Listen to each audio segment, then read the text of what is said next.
When a listener of the podcast sends me a joke, I should be laughing. Instead, it makes me consider a horrifying detail I've never considered before. And then we take a look at the mystery of Christopher Case, a young man who met an intoxicating woman on a business trip. When he sat down to have drinks with a stranger, he had no idea he was sitting across the table from a vengeful witch. Today on Dead Rabbit Radio.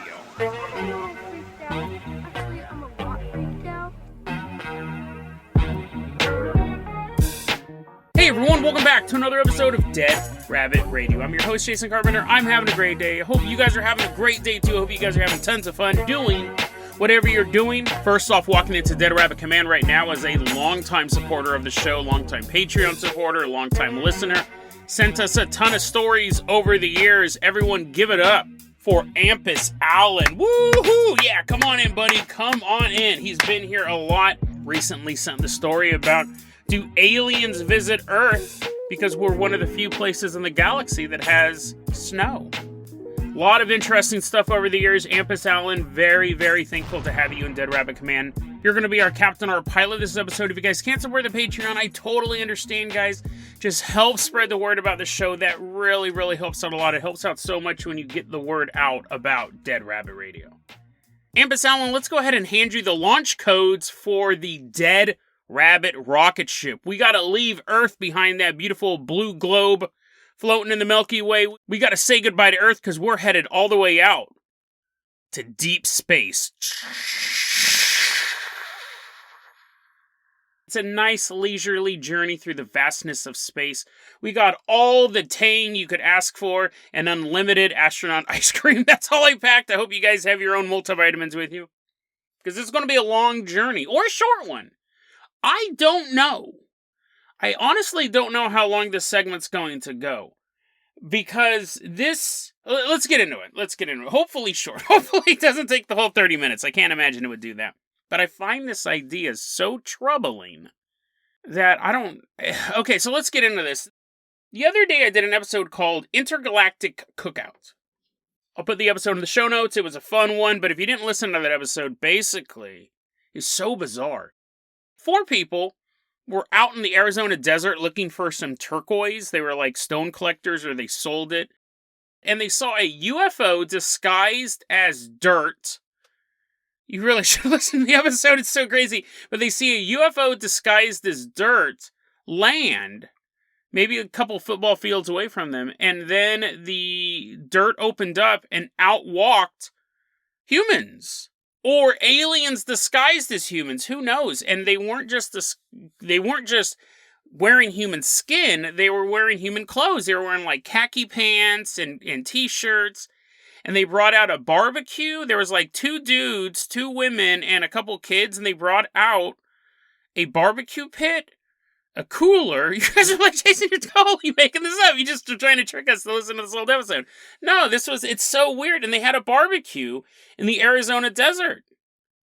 And the kids are playing with toys, and the men are grilling the meat, and the girls are serving the drinks. And then one of the dudes, one of these guys who walked out of this dirt UFO, walked up to the 4 known humans. We know these people are humans. Walked up to the 4 turquoise hunters. And the alien guy goes, "What are you guys doing here?" And they said, "We're hunting for turquoise." I mean, what are you guys doing here? How are you flying around dirt? And the alien said, "I'll never understand humans and their fascination with rocks." And then he turned and he went back to the barbecue. And then after a while, they packed all the stuff up, got back on the dirt UFO, and flew away. Super bizarre story, right? Very, very interesting, especially even in UFO lore, that's bizarre. Even when you look at cattle mutilations and alien abductions and human hybrid programs and all that stuff, this is a story that totally sticks out. In a world of the weird, it's the weirdest. I love that story. I'm glad I could share it with you guys. And then we have a listener, I actually mispronounced his name, if you guys can believe that. You're like, Jason, you never mispronounce stuff. Paul Yiana. Paul is his first name, Paul Yiana. He actually sent me that book, Vampires and Vampirism. It was like written like 20 years after Dracula came out. It's one of the first surveys of vampire myths. He sent me that book from my Amazon wish list. Really, really thank you for that. And Pollyanna, we were talking via Instagram or Facebook, one of the two. And he sent me this little message after that episode, and let me just read it to you here. It's a quote. He's talking about that Intergalactic Cook-Out episode. He goes, quote, "It's like the intergalactic equivalent of two families climbing into a broken station wagon, going to a national park for a barbecue, seeing a bear, and instead of keeping their distance, they decide to feed it and try to take selfies with it." Unquote. I read that comment, and I think I sent back kind of a jokey response to him, but like, well, yeah, I guess you're right. But I have been thinking about his comment a lot, and it's super troubling. I never considered this before. This is super disturbing to me. In UFO lore, we know aliens come down, they interact with humans. They will sometimes abduct them, put in implants, run psychological tests on them, and sometimes in the most horrific alien abduction stories, the aliens will rape humans. Men and women will be raped by aliens. And whether it's for the alien hybrid program or just for sheer evil, there's a ton of accounts of aliens raping humans. There's not a ton of accounts of aliens killing humans, but that would make sense because they're dead and they can't tell us the story. But we've covered all sorts of stories on this show, from alien sexual assault to people being trapped by aliens and seeing catatonic humans trapped in cages, all sorts of creepy stuff. And never once did I consider the thought that aliens could be taking pictures.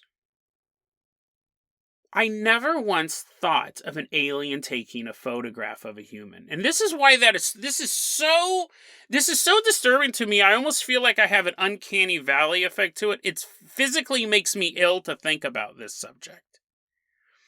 Now, I don't want to take up too much time talking about this. I have a bad feeling that I might, so I'm going to try to be succinct. And this makes sense if you think about it. This really makes sense because we do it. Right? We catalog life on Earth. Even before the invention of the camera, we have drawings of animals. People would see a salamander and they would sketch the salamander, and then that drawing would go into an encyclopedia.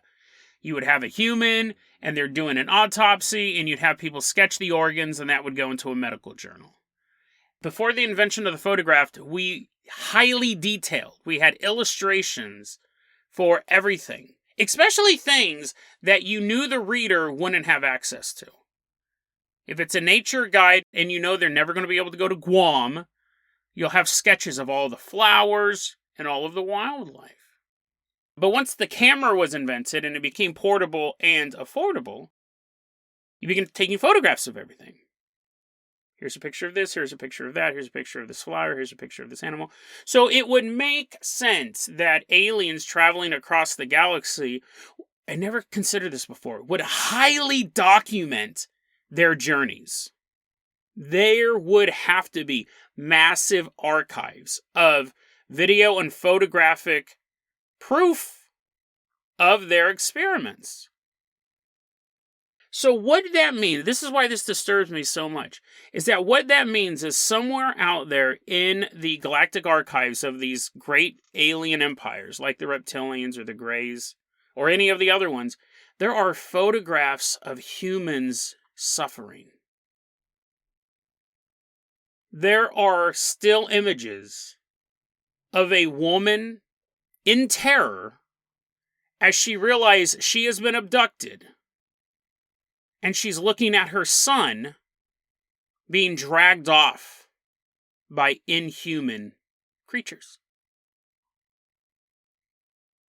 There are photographs of children crying out for their mother as they are being strapped down to a cold metal table.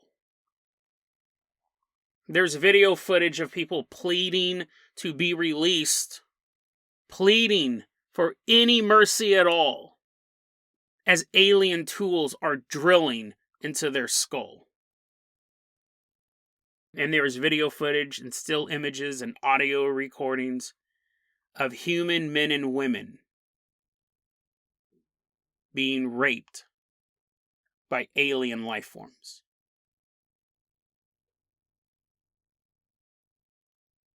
I never, ever considered that fact. And you could go, well, Jason, maybe it's not video footage. Maybe it's a hologram. I'm not quibbling with the technology that's used to capture the torment. I never even considered this. And in the lore, in the UFO stories, I don't think we've come across something like this. I could be wrong. I can't remember a time where someone is being experimented on by aliens and they see themselves being recorded. I can't recall that. But it has to be happening because we do it. And the one thing we know about the alien phenomenon is they have a lot of the same traits as humans. And a trait that I think every space-faring civilization has to have, they're curious. To soar through deep space looking for something, you would have to be curious to do that. You'd have to have a curious species to wonder what's out there. And they would highly document their endeavors. So I know Paul was kind of making a joke, but that's really troubling to me. That's horrific, honestly. I find that so deeply disturbing that, like I say, it kind of makes me sick to my stomach. Because we read these stories, and it's one thing to have this person fall prey to this alien invader, and then they get free, and you go, wow, that was an insane story. But, it was a horrible thing that happened to you, but you're back here. Versus their entire experience, all of the fear they felt, all of the physical pain and mental torture they went through is also cataloged down to the second. Videotaped, photographed, recorded for posterity on an alien world. People undergo horrific crimes that they do get videotaped and they're shared online and people laugh and they gain enjoyment from watching these things. And imagine if you went through a horrible crime, that's bad enough, but now there's video footage of it out there and people are still watching it.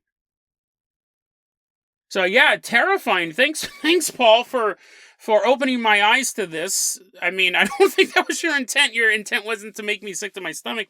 So all the UFO alien stories we cover, from the funny ones to the deeply disturbing ones, they are most likely recorded for posterity and stored away somewhere. That fear, that torment, that anguish, preserved for eternity. It was just a moment in time, something that the human may have forgotten about. They could have been hypnotized by the aliens, they could have had their mind wiped. The human may not even know that it ever happened, but somewhere out there, there's a video of them being strapped down to a table and having horrendous medical experience. If you're lucky, medical experiments run on you. If you're lucky, could be one of these other horrible things that aliens have been known to do to humans. Terrifying story. Again, Paul didn't intend that. He was just making a goofy joke. But thank you for that horrible image nonetheless. Ampus Outland, let's go ahead and... Ampus Outland is all hiding under the cockpit. He's like, bro, I don't want to go anywhere else. That story was spooky. Come here, Ampus. Ampus, I'm going to go ahead and toss you the keys to the Carpenter copter. We're just going to leave the rocket ship here floating in deep space. We're headed back to Earth, the only place that's worth hanging out in the universe. We're going all the way back to Earth. Specifically, we're headed out to San Francisco. First off, I want to start this segment off by giving a shout out to the website where I found this story at. I was not familiar with this story. I found this on a website known as the Morbid Library, and I got a lot of my information from a really well-written article written by Casper McFadden. So, shout out to you guys. I've been perusing the website a little bit more. It looks like you guys have some really cool, really creepy true crime stuff. So if you're into that, that will be in the show notes. It's April 11th, 1991, and we're in the city of San Francisco, and we're here to meet a young man. His name is Christopher Case. He's 35 years old. He used to live in North Carolina, Raleigh, one of the two, North Carolina. He leaves there, he moves to Seattle, Washington. And while he's in Seattle, he has a business trip to San Francisco So that's why we're in San Francisco right now. And we don't have a ton of information to go off of in the beginning of the story. But as the story progresses, you'll go, Jason, this is obviously creepypasta. This doesn't sound right. This story was reported in several mainstream newspapers over the course of a few months. Newspapers in North Carolina and newspapers in Seattle, Washington, because it became such a bizarre case. So even though we don't have a lot of the initial details, as the story goes on, the details become a little more concrete. What we know is that on April 11th, he was in San Francisco on a business trip. And at some point during this day, he meets a woman and they hit it off right away. It's one of those moments where you bump into someone you barely know and you just start talking to them and you guys have everything in common. It seems like the conversation flows in such a way, and by the end, there's such a bond between you and this other person, you're almost thinking, do I know you from a past life? Like, you feel so comfortable. You feel like such a good friend. And I just met you. They talked for hours on this initial meeting. Everything just clicked. Everything perfectly fell into place between Christopher Case and this woman. But as the night was winding down, she made a move on him. She wanted it to be more than this deep spiritual connection. It feels like we've known each other for years and we've only talked for a few hours. She wanted more than that. She wanted it to get a little frisky. And he declines. No, not interested. I don't know if he put it that bluntly, but he does decline. She becomes very upset by this. It really pisses her off. And at this point, she tells him, I'm a witch. I'm actually a witch. You should have known that from the pointy hat and the fact that we were at Witch's Brew restaurant, but I'm a witch. And I don't like the fact that you turned me down. So I'm going to curse you. I'm going to cast a curse. You will be dead within a week because you would not have sex with me. The reason why we know about that incident is because he immediately got really concerned by this. He was not a big believer in the occult. He wasn't a big believer in witchcraft or anything like that. But when anyone threatens your life, whether it be magical or otherwise, a lot of people are going to get concerned. Most people will be concerned about that, right? Because you don't know if she's like, my witchcraft will get you, and for all you know, that's the name of her street gang. But then also, you have to think, well, maybe she is a witch. Maybe she actually does have these powers. He begins calling his friends up. He has a lot of friends still in North Carolina. And they can tell he's really upset by this. And this is where we get most of the story, is from his friends who were interviewed by the police and by newspapers after this event happened. He was calling his friends up and he goes, hey guys, I met this girl in San Francisco and everything was going great until she threatened to kill me using black magic. And they could tell, his friends could tell that he was very, very worried that she was the real deal. Even though he didn't believe in this stuff. It wasn't that he just didn't believe in it. He didn't have any interest in it. He didn't care about it. He didn't look into it. He wasn't even openly skeptical. It just wasn't anything interesting to him until a witch cursed him. And one of his old friends was a woman named Sammy Soder. And Sammy, she claims to be a psychic. She goes, we got a lot of information about the story from her. She goes, I've known Christopher for 10 years, never expressed any interest in the paranormal or the occult at all. He calls me up. He's freaking out. Is this stuff real? Can it actually affect me? Am I cursed to die in 7 days? Christopher ends up traveling back to Seattle. He was in San Francisco for just a brief business trip. On April 18th, 1991, one of his friends from North Carolina can't get a hold of Christopher, and she becomes very concerned for his welfare. They know the mental state that he's been in. He's been calling the friends very, very concerned about this witch encounter. A friend ends up calling the police in Seattle asking for a welfare check. Can you swing by, check on my friend Christopher Case? Here's his address. Sir? Sir, Seattle Police. Are you okay in there? No answer. They don't hear anyone walking to the door. I guess he's okay. The police leave. A short time later, Seattle Police, we probably should have checked on you. That's what we're here for, welfare check. Can you open up the door, sir? We want to see if you're okay. Your friends are worried about you. No answer. The police look at each other and go, we'll come back later. We'll come back later. I mean, again, it's welfare check. People are concerned because he's not talking to anyone. He's not picking up the phone. They knock on the door. He's not coming to the door, but the police are like, yeah. Maybe he's just taking one of those naps where you hear no noise and it lasts forever. So they leave. They come back a third time. You know, in the police handbook, it does say third time's a charm. Whenever you're trying to handcuff someone, you're going to mess up the first 2 times. But on the third time, you'll have him in cuffs. Seattle Police, sir, open up or we're going to come in. Welfare check. Okay, let's go in. I don't think they kicked down the door. I don't think they busted down the door. They didn't seem too urgent to go in the first 2 times. Probably got keys from the landlord. They end up entering the apartment. When they walk into the apartment, they realize immediately that something very odd is going on here.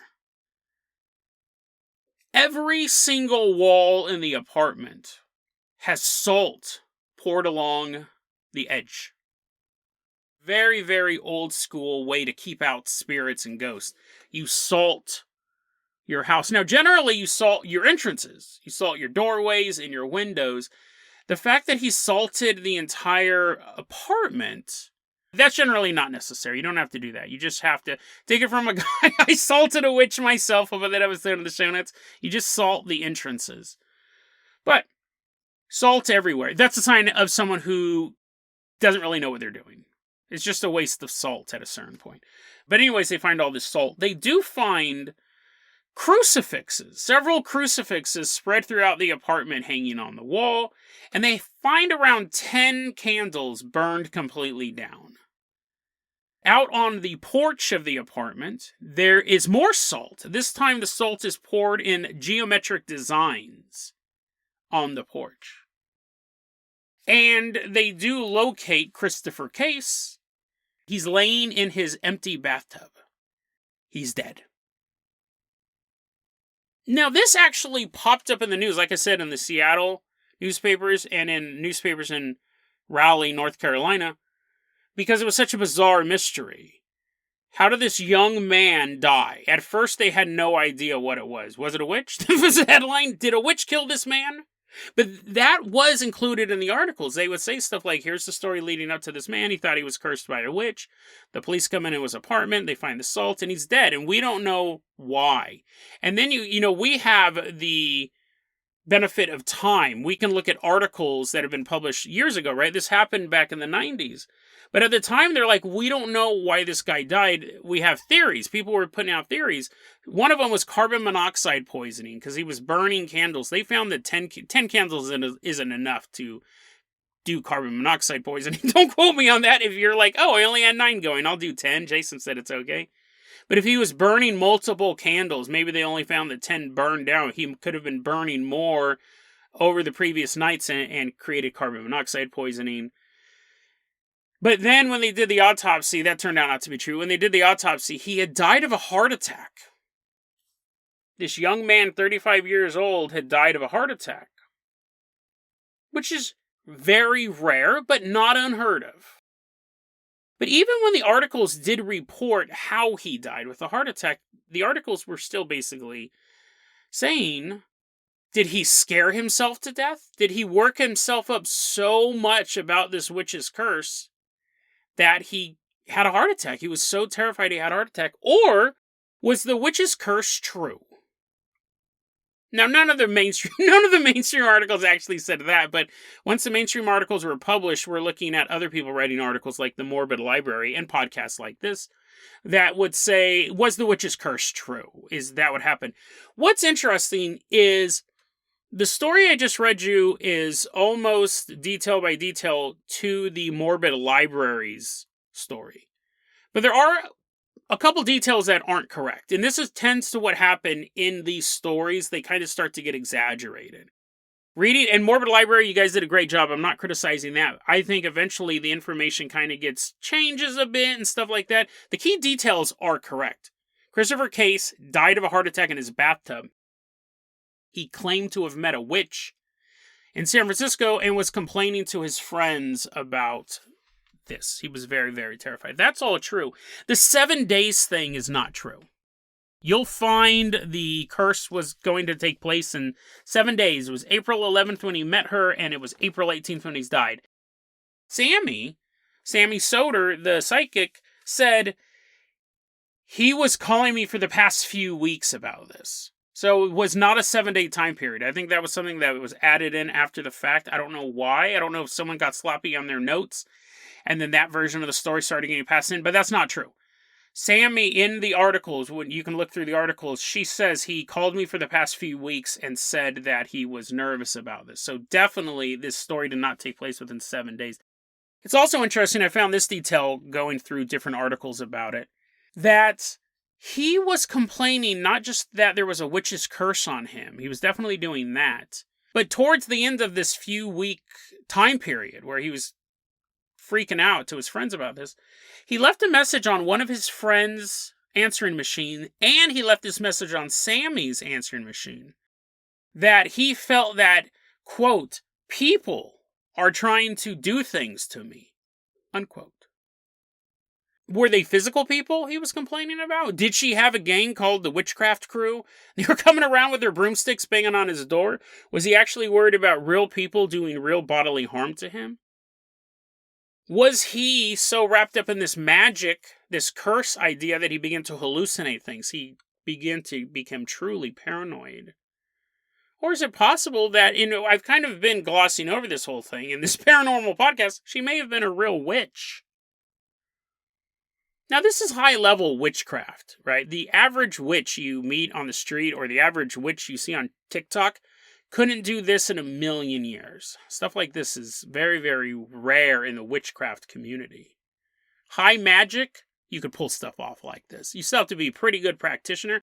But witchcraft is considered low magic. It's basically law of attraction with rhymes.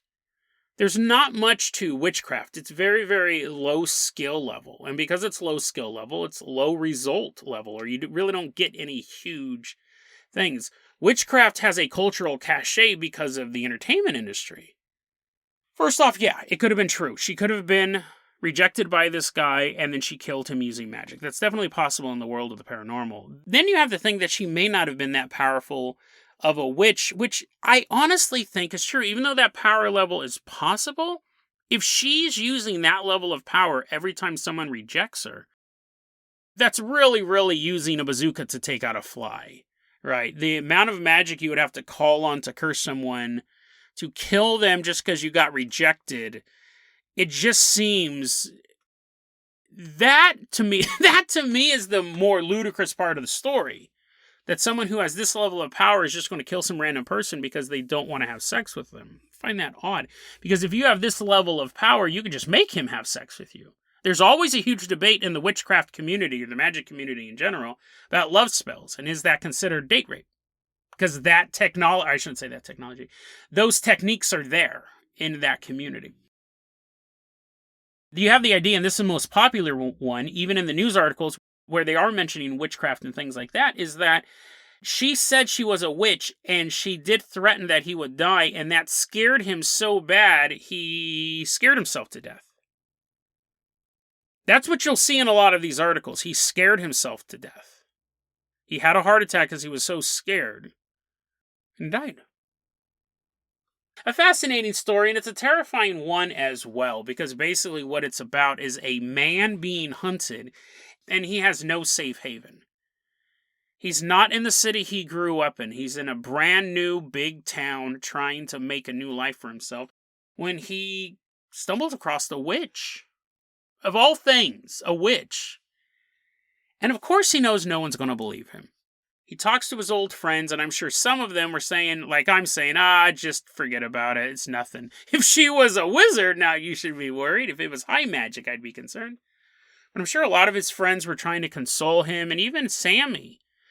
She might have been giving him advice on how to fight back against the witch. But just because you're psychic doesn't mean you're a believer in magic. They're honestly two different things. A psychic is more in the world of science. Magic is in the world of fantasy. So you're in a new city. You can call your friends, but what can they do? Even if they lived near you, what are you going to do? And you can't call the cops. What can they do? So you just sit and try to ignore it. But every little thing that goes wrong in your life over those next few weeks, you think it's the curse coming true. And for all you know, it is. For all we know, it was. We don't know what killed Christopher Case. Could have been a heart defect. He could have been scared to death.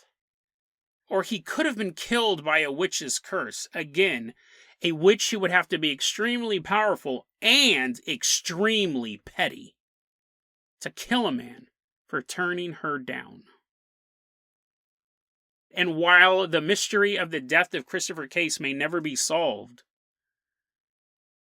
it's very likely that that woman, that witch, is still out there. A person so powerful, she can kill you. She can kill you without laying a finger on you. She can kill you by using fear. She's still out there. I doubt this is the first time she's done it, too. Or the last. So at a certain point, you have to ask yourself, is she a witch? Or just a serial killer? Whose preferred mode of murder is fear itself?